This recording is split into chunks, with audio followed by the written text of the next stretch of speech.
solo bi mu def ci suba suñu papa ci bien perso Aseliza ziar nañ leen ñi leen a dalal jàmm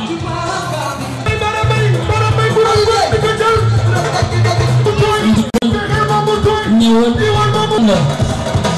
yaakaar Fatou Rakidan professeur rek Barambay sori ko waar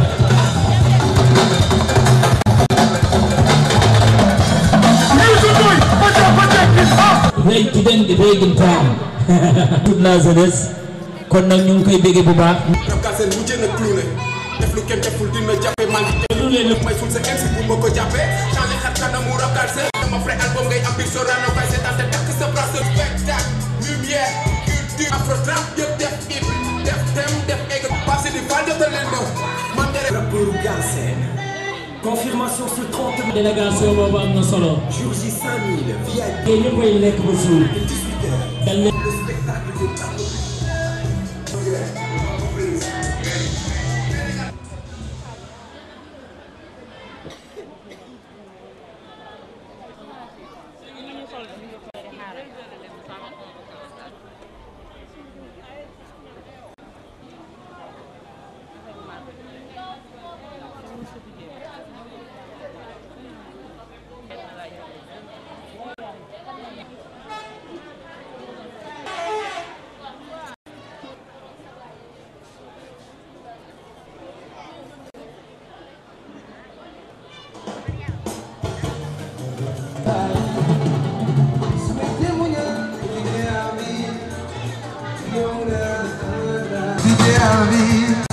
Yes, okay.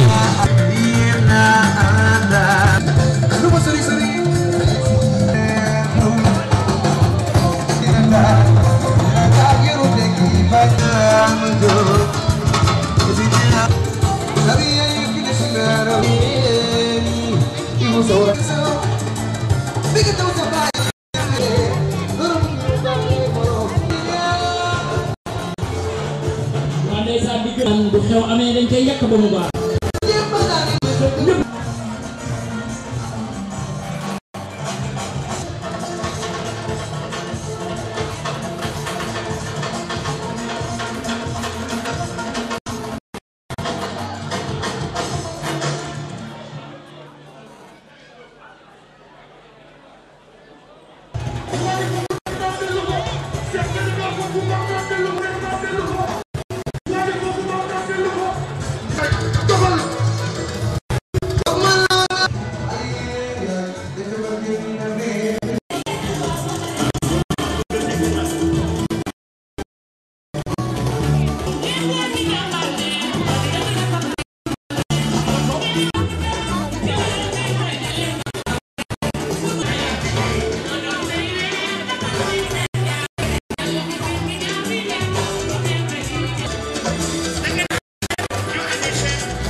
asalaamaaleykum waa Dalifort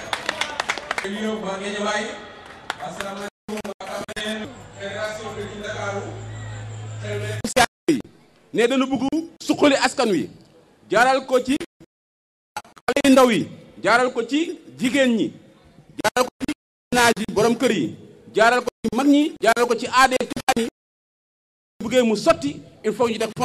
fondement bu dëgër donc moo tax nag ñu leen def journée bi nga xam ne de citoyenneté pour le développement communautaire. su ñu bëggee suñu gox jàppee il faut ñu fondement wu civisme ak citoyenneté. yaakaar naa démb ak tey waxtaan bëree lan mooy civisme lan mooy mooy sababul taxaw ci loolu. yaakaar naa ñëw na fi commande ñëw na fi ñëw nañ fi waa ñëw nañ fi dëkk yi ñu ngi fi woon ak yu bëree bëri ñu def hymne national mu doon suñu fierté nekk suñu drapeau boobu moo nekk nii ma bu ngeen tàcc loolu bu baax a baax a baax a baax a baax ah mag saa yi wootee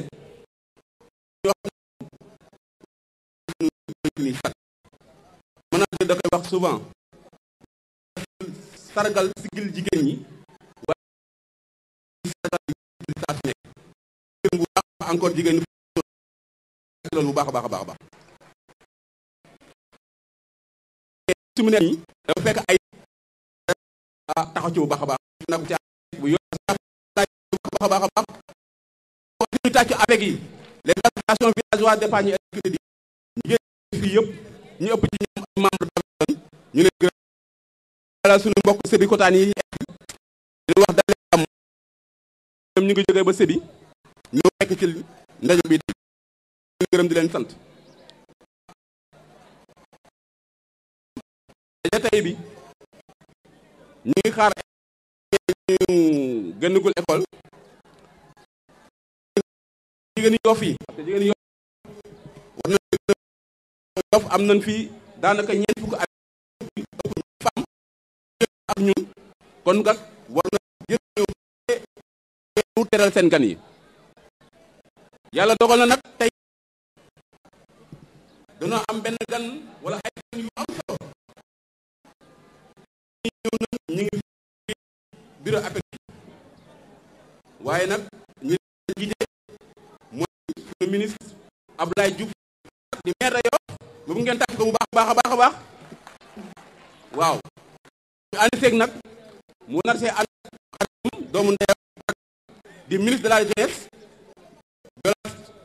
construction citoyenne et de la promotion du volontariat ñu koy wax góor gi ndong léegi des manifestations yi ma bëgg ñu yëngal loolu baax sabar yi ana borom sabar yi ay gars yi géey leen waaye ñëwaat waaye ñu leen def jagasi leen ñu yëngal parce que dañuy yëngal nag waaw liggéey bu jotee dañ koy liggéey bu mat bu yëngal bu jotee dañuy yëngal liggéey da siy baax n'est-ce pas waaw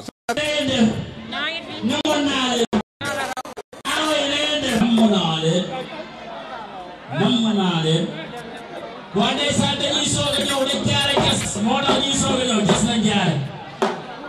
dañ ci wàllu aéroport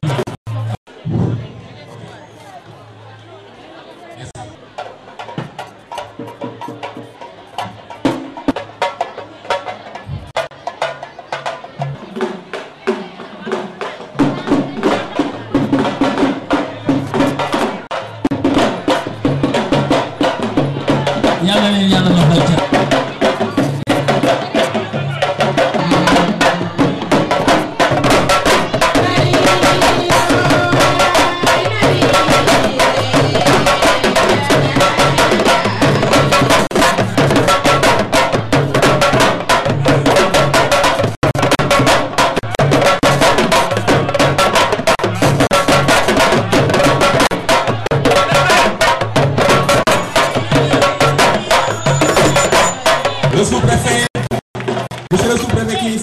Monsieur le président de la fédération, mesdames les présidents d'association de la fédération Pencum Dakarou, monsieur le représentant de Child Fund, monsieur le représentant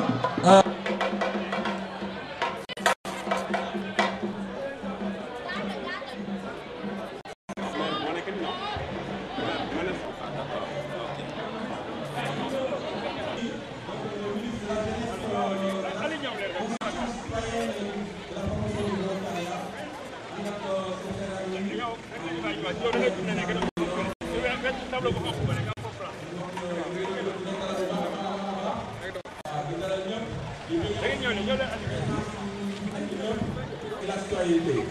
civisme respect pour le développement durable mooy thème bi nga xam ne dañu leen waxtaanee ñaari fan yii yëpp ñu ñëwoon ci projet bi ñu gis ko avec le commandant avec tous les inspecteurs les enseignants ak askan yëpp ñu fekk am solo te si suba ñu ngi leen di def levée de drapeau bi avec tous les collèges de l'école de Yoff vraiment c'est très beau avec les enfants ak les jeunes avec les élus ñu ngi accueillir le ministre yi est là le ministre de la jeunesse la constitution citoyenne la promotion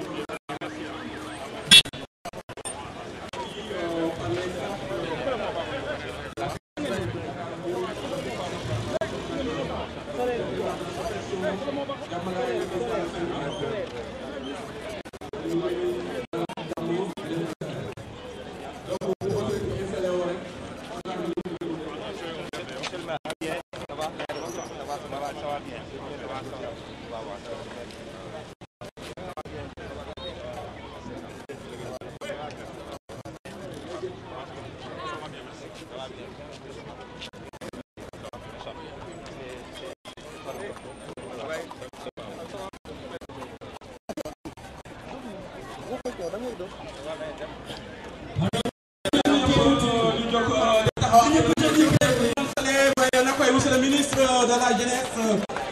de la construction citoyenne et de la promotion du volontariat, monsieur le ministre, bienvenue dans ce plateau de la Fédération Pencum Ndakaaru avec l'association Jàmmalaay de Yoff. Yoff ñu def dalal jàmm. Merci beaucoup ñu tàcc bu baax monsieur le ministre. Voilà, monsieur le ministre Pape Gorgui Ndong, le ministre de la jeunesse, de la construction de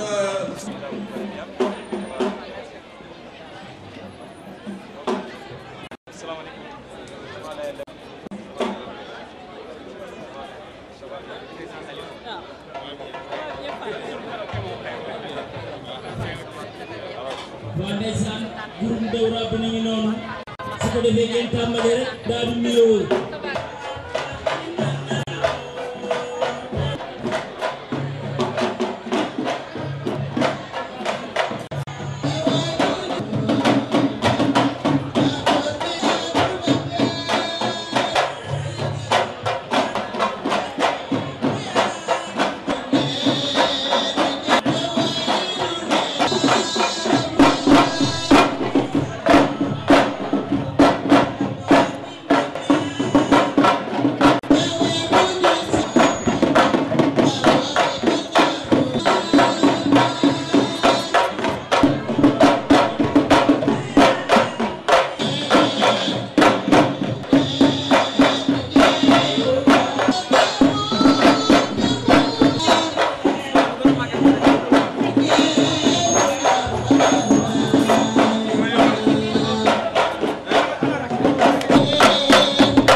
jërëjëf.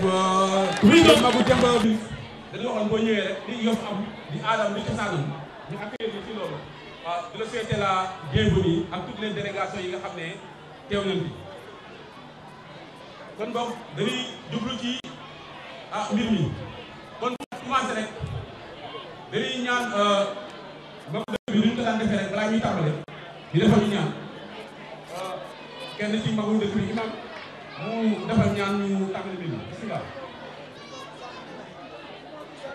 balaa ñuy dugg ci waxtaanu lenn dañuy def li ñuy wax hymne national kon boog damay ñaan ñëpp ñu jóg taxaw ñu jàng.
Merci à tous nos invités. dénk ko ñett yu am solo yu rëy a rëy te jafe ñu ne mooy ministre de la jeunesse ñëpp xam ne Sénégal dëkk boo xam ne ñett ñoo jër ñaar ñi jeune lan ñu ne yaay ministre bu toppatoo loolu am solo la. ñu ne nag dañ lay toppatoo nag nga construction citoyenne ñu ne citoyen yi yaa leen war a tabax ci ay valeur ci ay jikko loolu metti loolu ñu ne yow moom yaa ko war a doxal. ñu ne tamit volontariat fexe ba kenn ku nekk jàpp ne réew mi sama réew la jàpp ne gox mi sama gox la koñ bi sama koñ la kër gi sama kër la néeg bi sama néeg la kon fépp maa ko war a defal kenn ku nekk war a see mën a def dooleem ñu ne yow yaa ko war a def ci Sénégal bu nekk. ñu ne ministre boobu kat dañuy tànn ki nga xam ne moo gën a néew at ci gouvernement bi nekk ab jeune ñu tànn ci jeunes yi pour dénk ko nekk loolu yaa ko war a defal ngir Sénégal nekk soubassement Sénégal nekk fondement Sénégal. kon kooku mooy ministre Pape Gorgui Ndao ma bu ngeen tàccuwaat ko bu baax a baax a baax parce que mission boobu leen ko jox ministre de la jeunesse de la construction citoyenne et de la promotion du volontariat. vraiment ñu ngi koy dalal bu baax a baax au nom de toute la fédération de toutes les associations de la fédération au nom de l' association Jàmmalaay et toute la communauté de Yoff ñu ngi lay wax bisimilah dalal jàmm. moom mu ñëw nag ànd ay délégation yu bëri donc ànd fii ak le représentant du maire son frère Ablaye Diouf Sarr. xam naa ne fi mu toog nii toog xoolam ak xelam yëpp mi ngi fii waaye nag xam ngeen ne contrainte gouvernementale nu mu toll mbir mi kii day nekk fii rek kii nekk fële tey li ñuy waxtaanee citoyenneté la Pape Gorgui ñëw fii waaye nag Abdoulaye Diouf yóbbante fii représentant woon mu ñëw toog fii représenté ko kon ñu ngi gërëm bu baax ngeen bëgg ngeen tàcc bu baax le ministre Abdoulaye Diouf Sarr maire de Yoff. ñoom it tamit bi ñu ñëwee Yoff la ñu ñëw kon ku leen fii représenté rek mooy madame le sous-préfet. kon sous-préfet bi ñëwee indi fii adjoint mu représenté ko fi mu doon jeune comme ñun nekk jeune ni moom ñoo représenté fi préfet kon ñu ngi koy dalal jàmm monsieur le préfet bienvenue chez vous à Yoff. ñoom it aussi tamit ñëwuñ ñoom rek waaye dina ànd ak ay yeneen kilifa ab kilifa gu mat nag ku mag te mat wax dëgg biñ ko xamee ak léegi yàggul trop mais kuréelam bi mu nekk yàgg nañ liggéey ak ñoom mais mu am pas-pas façon boo xam ne yéem nañu ñun ñi nga xam ne ñoo ko gën a féete ndaw.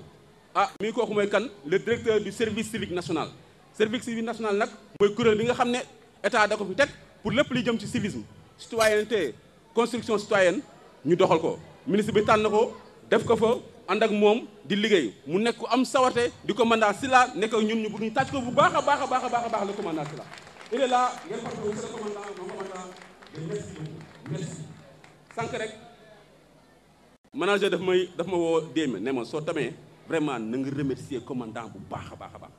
waaw après waat na non da nga jël sànq remercier ko bu baax a baax a baax parce que vraiment waaw na nga ko remercier manager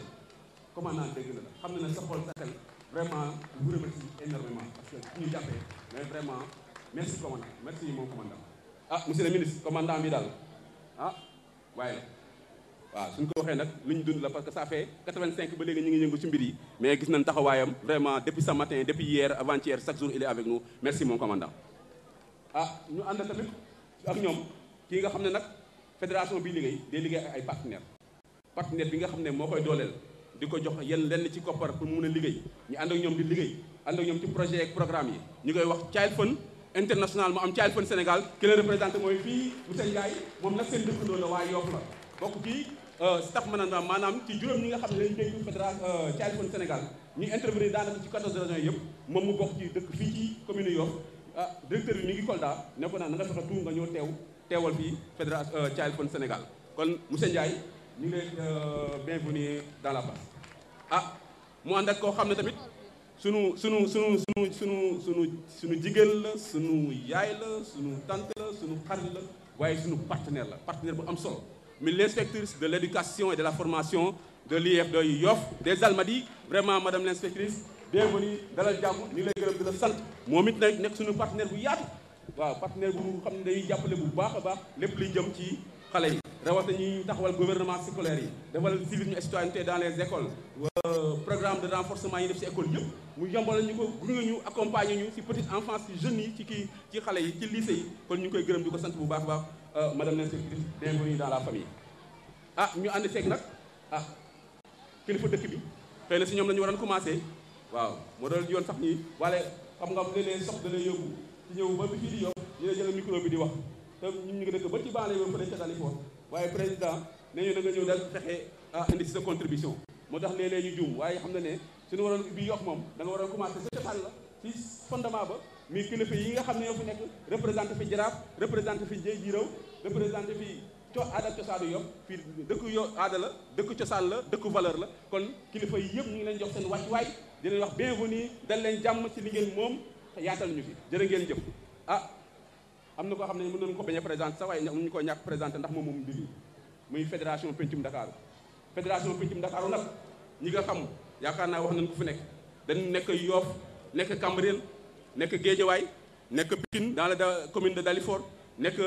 Sébikotane nekk ci zone yooyu nekk Ouakam mu nekk juróom-benn gox yoo xam ne fédération Pencum Dakaru dafa ànd ak ONG Child Fund di liggéey ngir suqali askan wi di liggéey ngir ci suqali xale yi di liggéey ngir suqali jeunes yi di liggéey ngir contribuer ci émergence du Sénégal ñu ne fédération Pencum Dakar boobu nag juróom-benn association yi def seen fédération du am ku ñu jiital mu nekk le président du conseil d'administration de la fédération mi le doyen Djibril Ndour mi ngi nii ici présent Djibril Ndour bienvenue dans la famille bienvenue sa buur dala jàmm sa kër ak sa njaboot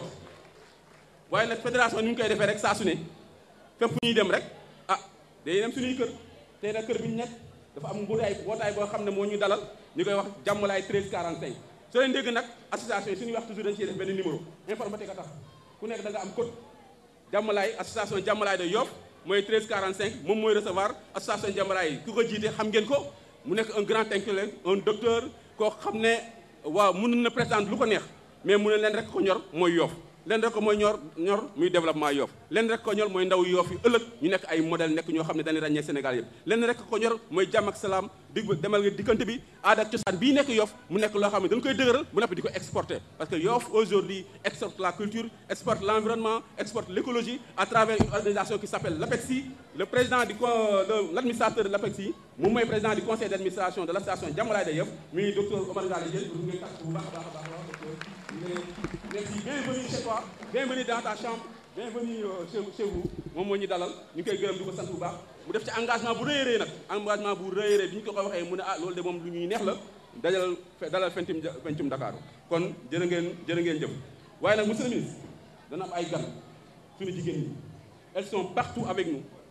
elles étaient près de 2000 femmes à Dalifort la dernière fois elles étaient à Guédiawaye elles ont fait ça à Sébikotane partout fu leen woo dañuy bàyyi seen lépp ñëw fekkee teew vraiment ñu ngi leen gërëm bu baax a baax ñoom ñu ngi fi nag waa Dalifort ma bëgg ñu tàcc bu baax a baax waa Dalifort association entraide communautaire 1186 seen naa fi waa Wakam aussi ñu tàcc leen bu baax a baax a baax a baax waaw waa Guédiawaye ak seen mobilisation bu rafet comme d'habitude ñu ngi leen gërëm di leen sant ñu ngi fi teew li fi seen aussi suñu mbokku Sébikotane waa Sébi ñooñu moom maa ñoom la dëkk samay mbokk la sama mbokk Cambérène yi dañu ñu ngi ci yoon bi ñu ngi ñëw ñoom moom fii la ñu bokk parce que du ne Yoff rek ñu Cambérène doom la ci Yoff kon ñoom ñu ngi fii suñu biir kon ñu ngi leen di dalal ñoom ñëpp di dalal waaw Yoff jigéenu Yoff ak les avec Yoff bu baax a baax a baax kon ñu ngi gërëm ñëpp di dalal suñu gan yeeg suñu waajur yi les présidents des 6 associations ñu ngi fii toog ñii nga xam ne ñooy accompagner autorités yi kenn ku nekk kun ci tudd kun ci tuddul enseignants yi fii toog ku nekk ñu ngi lay jox sa waay ba mu mat sëkk di xam ne ñu ngi bég di la dalal jàmm di wax ne lii ñuy def nii yéen ñoo ko bokk ak yéen kon ñu ngi gërëm di sant di jégalu ci gudd boobu rek ñu dugg rek ci liggéey bi très rapidement kon su ko defee chronogramme bi dafa ne bu ñëwee fii ñu def animation waaye yaakaar naa fi mu ne nii mën nañu dugg ci liggéey bi rek en président kon boog su ñëwee dañuy jël ki nga xam mooy association bi taxawal mbir mi bi accueillir le président Ngalla Diène docteur Ngalla Diène ñu lay ñaan nga ñëw fii au nom de l'association Jàmm faire le mot de bienvenue pour tous les invités docteur Ngalla.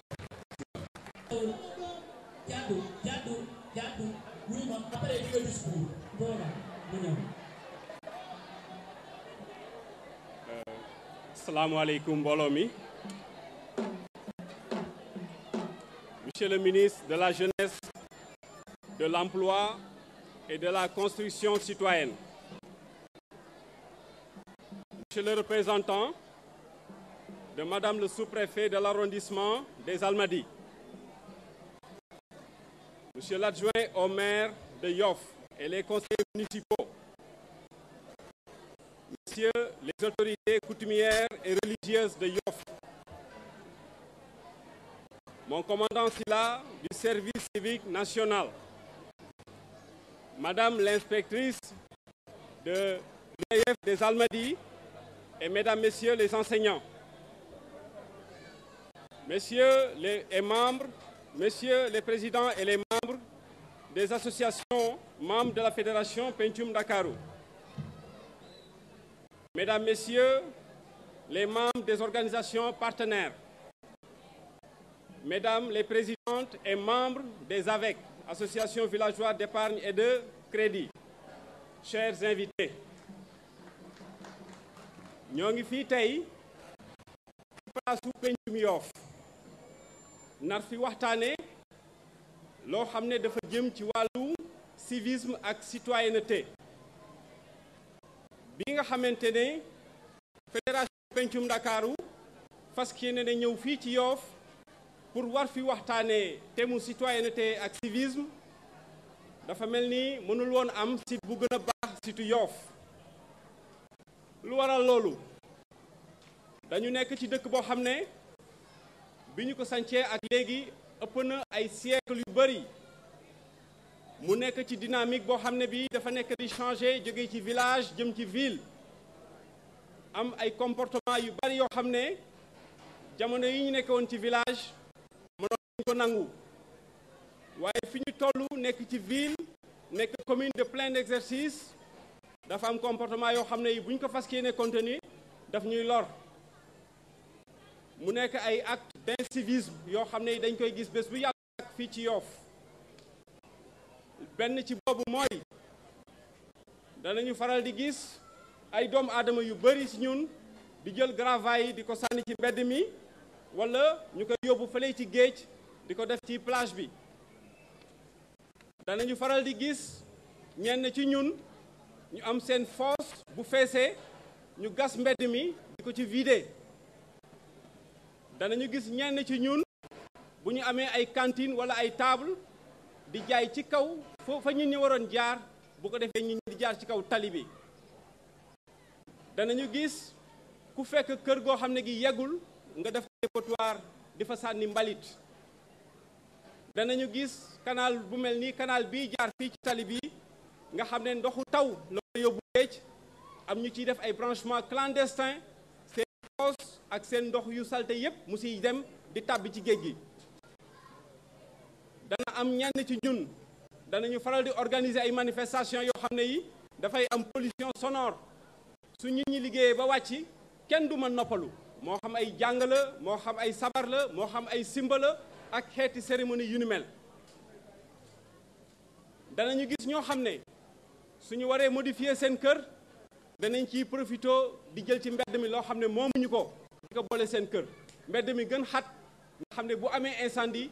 auto sapeur pompiers yi du mën a ñëw dugg ba ci biir koñ bi wala bu ñu waree jël benn malade war ko évacuer ambulance bi du mën dugg ba ci biir quartier bi pour évacuer malade bi.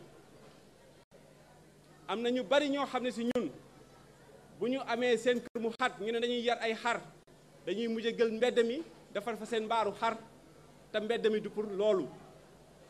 exemple yu ni mel mënoon nañ ci tànn yu bari waaye loolu ma wax li mu ñuy jural mooy dana tax ba ñiy war a jaar ci mbedd mi danañ leen exposé ñuy am ay gaañ yoo xam ne danañ ko gaañu parce que ñu ngi jël gravats bi teg ko ci mbedd mi. ñii nekk ci tefes gi am na xeeti feebar yu bari yoo xam ne yi ñu ngi koy courir parce que ndox yu salte yi ñu sànni ci géej gi am na feebar yu jëm ci deru nit dana ko andi. am na lu jëm ci wàllu choléra dysenterie dana ko andi. ñii di def ay animation ci biir dëkk bi te animation yoo xam ne jaarul yoon dana tax ba nit ñi quiétude ba ñu waroon a am duñu ko am. afiya ba ñu waroon a am duñu ko am.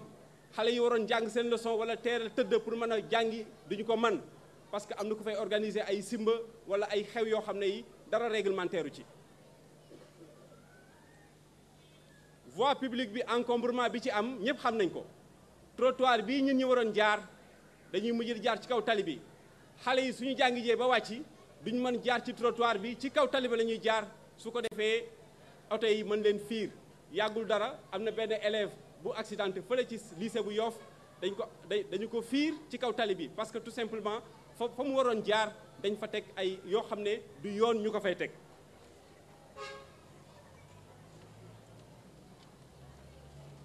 su ngeen gisee nag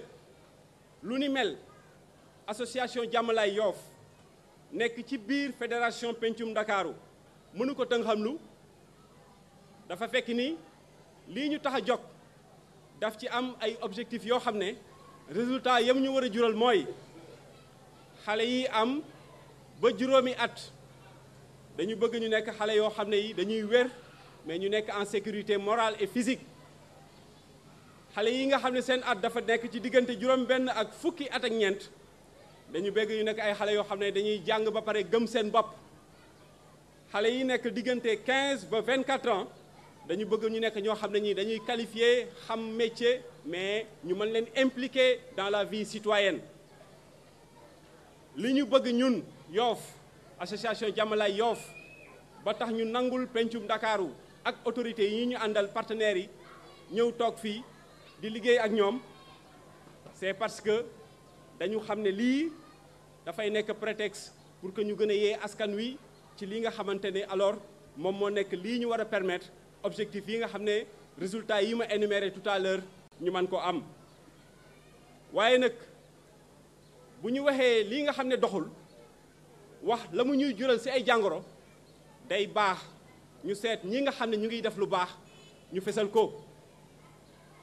am na ay bonne volonté yu nekk ci communauté bi yuy xëy suba ba ngoon di bale mbedd mi te dara du leen ci fekk duñ ci fayeeku dërëm di jël mbedd yi di ko bale.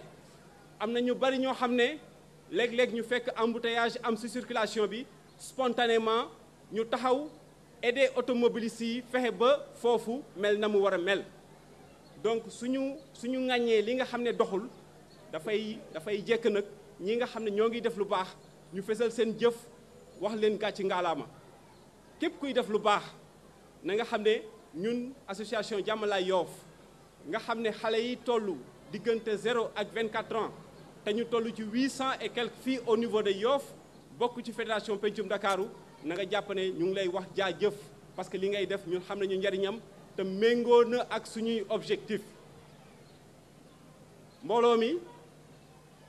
lii laa ne woon naa ko wax ci turu association Jàmmalaay Yoff di gërëm bu baax fédération Pencum Ndakaaru parce que série bii ñuy tàmbali nii di célébrer les journées du civisme ñoo ngi ko tàmbalee Yoff mënoon nañu tàmbalee faneen mais confiance bu ñu am ci ñun moo tax ñu tàmbalee ko Yoff. donc président Djibril Ndour maa ngi jël jaajëfu waa Yoff di ko teg sa loxo pour nga joxal ñu ko ñëpp ñi bokk ci fédération Pencum Ndakaaru. di gërëm bu baax Child Fund Sénégal bi nga xam ne moom moo ñuy accompagner ci liggéey bi ñuy def waaye nag maa ngi gërëm bu baax suñu mbokk yi nekk Yoff nga xam ne ñoom ñoo ñu wóolu jiital ñu damay faral di wax ne gor su bëggee noppalu suñu ko dénkee saa yu yeewoo day fàttali boppam ne dañ ko dénk su ko defee la ñu ko dénk bés bu tolloo si joxe ko du poser problème donc yéen waa Yoff yi ñu wóolu ñoo ngi leen di sant ñoo ngi leen di gërëm wax ji may wax nag maa ngi koy wax ci turu conseil d'administration bu Jàmmalaay Yoff képp koo xam ne kii rek fexe nga ba jàpp ci ba liggéey bi baax ñu ngi lay vraiment jaajëfal di la sant monsieur le ministre encore une fois mention spéciale ci ni nga nangoo ñëw ànd ak ñun yàlla na la yàlla fay merci beaucoup jërëjëf merci. su tey bii dañ ko jagalal thème bu am importance mooy civisme ak citoyenneté waaye civisme ak citoyenneté au service du développement kon loolu lu am solo la ndax Sénégal nag daa dexi outil li ñuy wax émergence donc dañu élancé wu ne dañuy jëm ci émergence nag mooy ñu xaw a wàññi ndóol yi dindi ndóol ak yu ni mel ñu ne loolu nag suñ koy liggéey il faut mu am fondement bi mooy lan mooy jikko yi mooy valeurs yi mooy taxawaay yi kon boog ci loolu la ñuy liggéey ci jikko yi def ci programme ànd seeg service civique national ànd seeg ministère de la jeunesse kon dañuy jël magu dëkk bi nga xam ne ñoo yore jikko yi samp ko wax nañ ko léegi ay siècle ngi nii ba tey jii ñu koy ndamoo Sénégal di ko jox àdduna ko ndamoo fii si Yoff kon ñu jël kàddu gi jox ko magu dëkk mi mu nekk doyen Alassane Mbengue donc ñu jox ko kàddu gi ci turu magu dëkk bi yëpp mu sànni si kàddu de bienvenue bismillah doyen. bon asalaamaaleykum mbooloo mi ñu ngi leen di nuyu yéen ñëpp seen tur ak seen sant di ñooyu waa Yoff nuyu waa APEXI ak association Jàmmalaay vraiment ñun dañ ciy kontaan parce que man maay président délégué de la commune de Yoff et délégué yu bëri la àndal ñu ngi fii ci mbooloo mi donc ñu dañuy kontaan ci parce que civisme moom ñëpp la concerné dëkk bi moom jàppoo ko ba vraiment ay salté yooyu bañ ci am képp ku koy def nga lu baax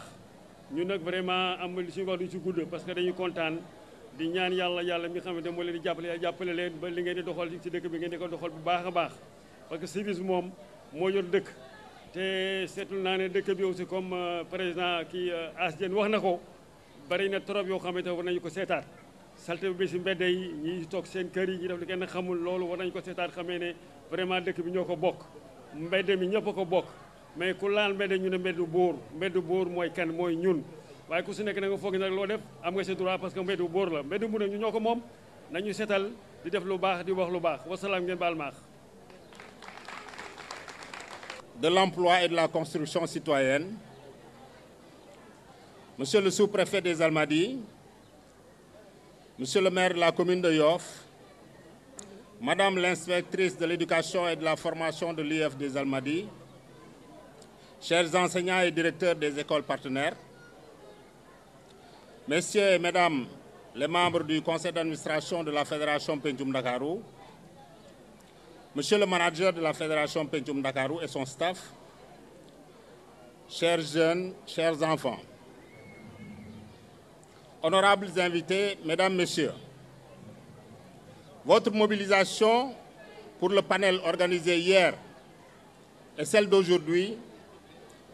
prouve votre engagement et votre dévouement pour la promotion du civisme et de la citoyenneté. En effet, le civisme désigne le respect, l'attachement et le dévouement du citoyen pour son pays ou pour la collectivité dans laquelle il vit. La citoyenneté a longtemps été considérée comme l'état ou la qualité du citoyen, c'est-à-dire le lien qui rattache l'individu à la collectivité à laquelle il appartient. De nos jours, elle s'appréhende davantage comme un mode de comportement qui implique chez le citoyen l'exercice de ses droits et l'observance de ses devoirs vis-à-vis de ses citoyens et vis-à-vis de la nation à laquelle il appartient. Ainsi comprise, la citoyenneté fait référence à des qualités, à des attitudes et à des comportements que les individus ont ou devraient avoir qui leur permettraient de contribuer à l'édification d'un environnement propice à leur plein épanouissement économique, social et culturel. Mesdames, Messieurs, vous constatez cependant avec moi que les actes d'incivisme, comme l'a souligné tout à l'heure le président Diène, se manifestent de plus en plus par le non-respect des symboles de la République et des lois et règlements. De plus, la dégradation de notre environnement, de notre cadre de vie est la plupart du temps causée par le déversement des ordures dans les rues et la destruction des biens communs. Ces cas d'incivisme, malheureusement, qui font malheureusement légion, ne cessent de prendre de l'ampleur. Il est évident que c'est le devoir citoyen pour chaque Sénégalais de s'investir pleinement dans la construction de son pays. C'est pour cela que la Fédération Pencum Dakarou a jugé opportun de développer des programmes visant à participer au changement de comportement positif de la population. Ainsi, nous avons signé des protocoles de partenariat avec les inspections d'éducation et de la formation afin de mettre en place dans 24 écoles élémentaires et 22 collèges et lycées des gouvernements scolaires qui vont participer à l'éducation des élèves sur la démocratie, le civisme et la citoyenneté. La mise en place des gouvernements scolaires a permis d'améliorer le cadre de vie des écoles avec la création de comités de salubrité et de développer l'esprit d'initiative des jeunes. De plus, les élèves se sont appropriés des symboles civiques avec l'instauration de la levée des couleurs tous les lundis dans les collèges de Guédiawaye. Dans ce même ordre d'idée, la Fédération a formé 30 jeunes leaders et 180 pères éducateurs sur le civisme et la citoyenneté. Il est dévolu à ces jeunes formés de sensibiliser leur communauté pour participer ainsi à la construction nationale. Les activités déroulées sur l'hygiène en milieu scolaire entrent aussi dans le cadre de la promotion du civisme. En effet, elles ont permis d'améliorer le cadre de vie des structures scolaires partenaires et de changer le comportement des élèves vis-à-vis de la propriété individuelle et de leur milieu de vie. La promotion du volontariat est également un aspect non négligeable dans les activités de la Fédération. En effet, 111 volontaires s'activent actuellement avec dévouement dans la mise en œuvre des programmes que nous déroulons pour le bien-être des populations et plus particulièrement des enfants. Mais nous ne pouvons parvenir au succès que si nous traduisons dans nos faits et gestes quotidiens les valeurs cardinales du civisme et de la citoyenneté. Monsieur le ministre, chers invités, pour le développement de notre pays, il est impératif de changer nos mentalités, de changer nos comportements pour devenir des citoyens intègres et responsables. Ainsi, nous devons revenir à nos valeurs, les valeurs que nous ont inculquées nos guides religieux, comme Seydina Limamou Laye, ici à Yoff, comme Serigne Touba, comme El Hadji Malick, et j'en passe. Des valeurs ancrées dans la tradition, comme le Fulla, le Fayda, le Djom, le Kersa. Nous devons donc interpeller nos consciences et prendre la juste mesure de notre responsabilité dans la promotion de la citoyenneté responsable en nous appropriant les valeurs fondamentales du civisme qui s'inculquent au sein de la famille, de la cellule familiale, à l'école, dans les milieux professionnels et se renforcent tout au long de la vie. Monsieur le ministre, Mesdames, Messieurs, je ne saurais terminer mon propos sans pour autant remercier le service civique national à travers son directeur, le commandant Silla, qui n'a ménagé aucun effort pour la réussite de cette journée, et aussi toute la population de Yoff pour son engagement à travers les membres des AVEC ici présents. Je vous remercie de votre aimable attention. Monsieur le ministre, mbokk yi fi teew yëpp ñu ngi am kontante tey di waxtaan ci mbirum civisme. Président Diène sànq wax na lan moo waral ñu tànn Yoff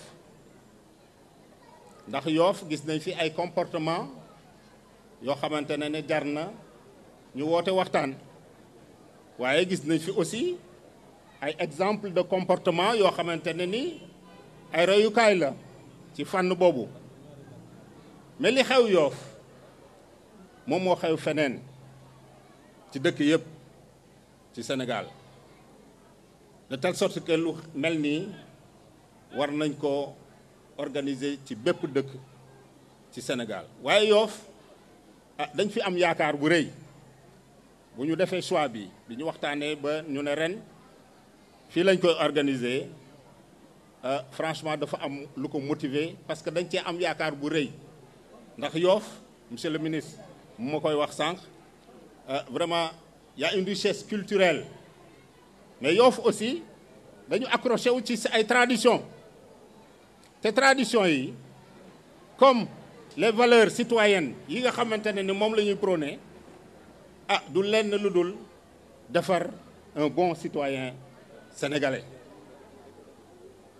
alors ba tax na am nañ yaakaar trop ne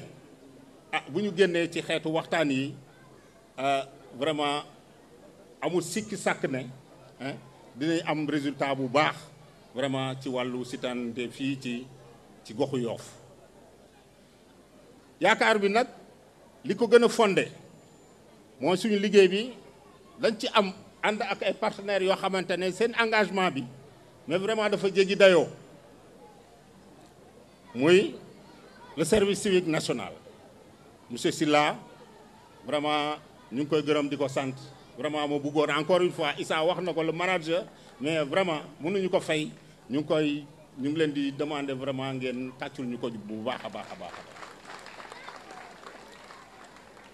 ñu ànd ci ak les inspecteurs et principalement tey madame Fall représenté leen fii ñu yombalal ñu vraiment ba gis ngeen actualité bi ci fan yi passé ñetti fan yi passé actualité bi c'était quoi? C'était les gouvernements scolaires yi ñu doon installé à Guédiawaye lépp li ko waral mooy activité bu mel nii bi nga xamante ne nii organiser woon nañ ko fa daaw te seen engagement ñoom inspecteurs yi ñoom directeurs d'école yi ñoom enseignants yi moom moo tax ñu am ci résultat bu mel nii mais dañuy gërëm xale yi aussi dañuy gërëm xale yi ci seen bopp waaw parce que ñoom wane nañu ne li nga xamante ne ni ñu ngi koy liggéey impacté na positivement ci ñoom parce que ku xool rek keroog exemple élection gouvernement scolaire yi au niveau de Guédiawaye li nga xamante ne xale yi assimilé nañ ko bu baax a baax te li ñu ñaan vraiment te muy préoccupation bu monsieur le ministre parce que ba ñu demee ci bureau ay minutes rek lañ fa waroon def waaye vraiment xërëm tax na defe naa ne def nañ fa lu tolloog 1 heure de temps discours bi ñu teniral vraiment gën na firnde vraiment son engagement et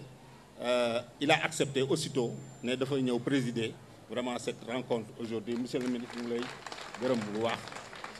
ci loolu donc di ñaan yàlla rek liñ fi yéene yëpp yàlla mottali ko di gërëm ñëpp di leen sant wasalaam. jërëjëf mu bëgg ngeen tàccuwaat bu baax a baax Djibril Ndour di président du conseil d'administration de la fédération Pencum Ndakaaru jërëjëf monsieur le président jërëjëf monsieur le ministre jërëjëf à tout le monde dali Yoff ak Pencum Ndakaaru ak Jàmmalaay ak association yi ñoom ñu leen doon dalal ci kàddu yooyu léegi dañu bëgg def lu kii rek seet nuñ koy tënkee jox suñu partenaires yi ñu sànni si seen kàddu avant ñu jox autorités yi ñu tëj dañ fi am nag ñaari partenaires yoo xam ne mënuñu leen ñàkk jox kàddu gi ndax soo leen xoolee si discours sax dañ koy si gis muy l'inspection de l'éducation et de la formation et le service civique national. moo tax on va donner la parole à madame l'inspectrice de l'éducation et de la formation de l'IEF des Almadies. Madame l'inspectrice, pour votre mot.